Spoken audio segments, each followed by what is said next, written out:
حضرت محدث ابن جوزی نے لکھا ہے کہ حضرت حبیب اجمی ایک بزرگ تھے، ان کے پاس ایک شخص اکثر آتا تھا، بڑا مالدار تھا، ایک ہی بیٹی تھی، وہ بھی ٹانگوں سے معذور تھی۔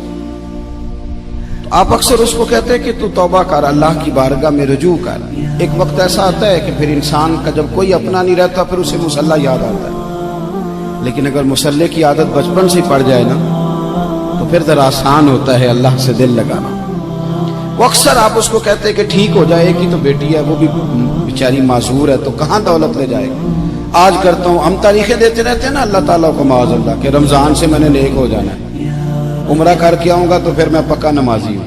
خدا کے بندو، کس نے تجھے بتایا کہ رمضان تک تو زندہ رہے گا؟ کس نے خبر کی کہ عمرہ کرنے تک تو بچے گا؟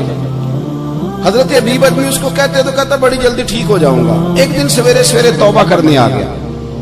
آپ نے فرمایا کیا ہوا؟ تو کہنے لگا حضرت جی کل ایک 15 سال کا نوجوان ملا ہے اور مجھے توبہ کرا گیا۔ مزہ ہی اس عمر میں اللہ اللہ کرنے کا، نبی کریم سے محبت بھی کرنی ہو تو یہی عمر ہے۔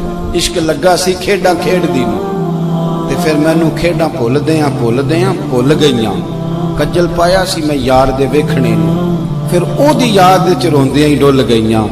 حیدر شاہ اس گلی کدے نہ رولدی پر ہن تے رولدی رول گئیاں۔ جن لوگوں نے ابو جہل کو قتل کیا تھا ان کی عمریں بھی 15 سال۔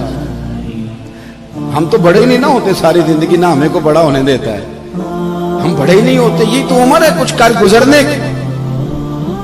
15 سال کا نوجوان توبہ کرا گیا تو حضرت حبیب اجمی کہنے لگے وہ کیسے؟ کہنے لگا حضرت جی میں کل منڈی گیا تھا، مجھے کچھ سامان خریدنا تھا، تو بغداد کے بازار سے میں نے مچھلی خرید لی 10 کلو، باقی بھی سامان تب خود لے جا نہیں سکتا تھا۔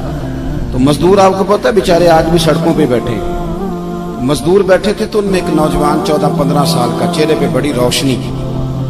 میں نے اس کو کہا بیٹے مزدوری کرو گے؟ کہنے لگا حضور مزدوری بھی کرتا ہوں، پڑھائی بھی کرتا ہوں، اور جو اللہ کو منظور ہو اس کی عبادت بھی کرتا ہوں۔ میں نے اسے کہا کہ یہ میرا سامان ہے فلان جگہ پہنچانا، کیا لوگے؟ کہنے لگا 3 دینار مزدوری۔ سودا طے ہو گیا، اس نے سامان اٹھا لیا۔ کہتے ہیں رستے میں ظہر کا وقت ہو گیا، کہنے لگا چچا اگر اجازت ہو تو نماز پڑھ دوں۔ 15 سال کا تھا، کہتے میں رکھ کے نا وہاں سامان تو پھٹے پہ بیٹھ گیا، نماز پڑھنے چلا گیا۔ باقی لوگ دیر سے آئے، وہ بچہ جلدی آ گیا۔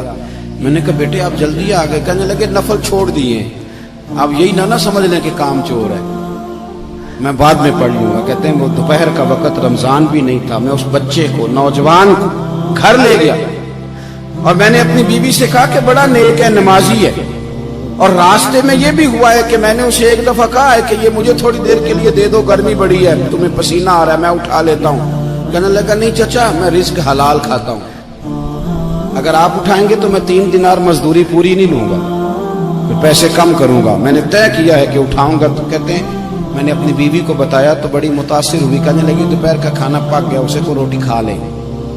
رمضان بھی نہیں تھا، کہتے میں باہر نکلا، اس کو 3 دینار تھمائے، تو میں نے کہا بیٹے ایک بات میری مانو گے؟ کہنے لگا بتائیے۔ میں نے کہا کھانا پکائے کھا لو۔ کہنے لگا میں معافی چاہتا ہوں، میں نے روزہ رکھا ہوا ہے۔ حضور نے حکم دیا، حکم نبی کریم نے حکم دیا، بخاری مسلم کی حدیث ہے، فرمایا نوجوانوں اگر تمہارے پاس طاقت ہے تو نکاح کر لو ورنہ روزے رکھو۔ حکم دیا، یا نکاح اور یا روزے، یہ سرکار کا حکم ہے۔ بھائی نفلی روزہ نفس کی قوتوں کو کچلتا ہے، انسان میں نورانیت اور روحانیت لاتا ہے۔ کہتے وہ کہنے لگا میں نے روزہ رکھا ہے، میں اور متاثر ہو گیا۔ میں نے کہا آپ کیا کرو گے؟